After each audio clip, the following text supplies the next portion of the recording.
દુનિયામાં લોકો દવાખાને જાય એટલે બીમારીથી ડરે, પણ આપણા ગુજરાતી લોકો દવાખાને જાય એટલે પાર્કિંગના 20 રૂપિયા અને ડોક્ટરની ફીથી ડરે. ગયા અઠવાડિયે મને પેટમાં ભયંકર દુખાવો પડ્યો. ભયંકર એટલે ખૂબ ભયંકર. મમ્મીએ ઘરના બધા નુસ્ખા ટ્રાય કર્યા. હંચળ, સોડા, અજમો, હિંગ, તો કઈ ફેર ન પડ્યો. અને મારા પેટમાંથી જેવા ભયંકર અવાજ આવવા માંડ્યા ને, જાણે અંદર ડીજે વાગતું હોય. પછી થાય છે મારા બાની એન્ટ્રી.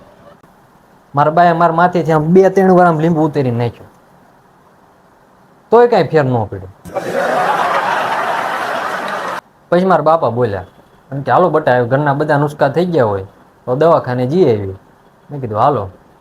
પછી 4 વ્હીલ લઈને અમે દવાખાને ગયા. મારા બાપાએ કેવું કર્યું ખબર છે? 4 વ્હીલ નો પાર્કિંગમાં પાર્કિંગ કરી નાખી. 20 રૂપિયા નો દેવા પડે ને એટલે. પછી તમે કન્સલ્ટિંગ રૂમમાં ગયા ને એસીનો માહોલ એવો ઠંડક હતો ને કે જાણે આપણે કાશ્મીરમાં પહોંચી ગયા હોય. પછી મારા બાપાએ ડૉક્ટરને કીધું કે આને ડૉક્ટર સાહેબ જોવો તો પેટમાં ડીજે વાગે છે. ડૉક્ટર કે શું?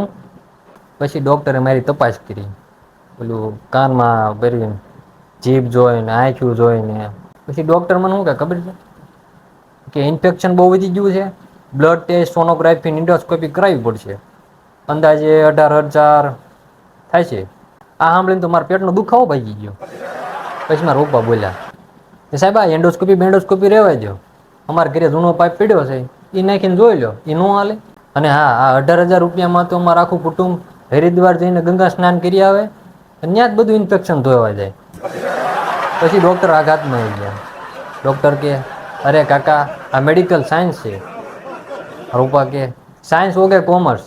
12,000માં ફિક્સ કરો અને સોનોગ્રાફીની પ્રિન્ટ કલરમાં આપશો કે બ્લેક એન્ડ વ્હાઇટ આપશો? આવું બધું સાંભળીને તો મારું પેટનું ઇન્ફેક્શન ગભરાઈ ગયું કે જો અહીંયા રહીશ તો આ બાપ દીકરો મને મફતમાં કઢવી નાખશે.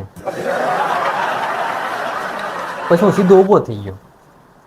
સાહેબને કીધું આ ફી બી બધું રહેવાય દો, આ 18,000ને બચાવવા મારો પેટનો દુખાવો આપોઆપ ગાયબ થઈ ગયો.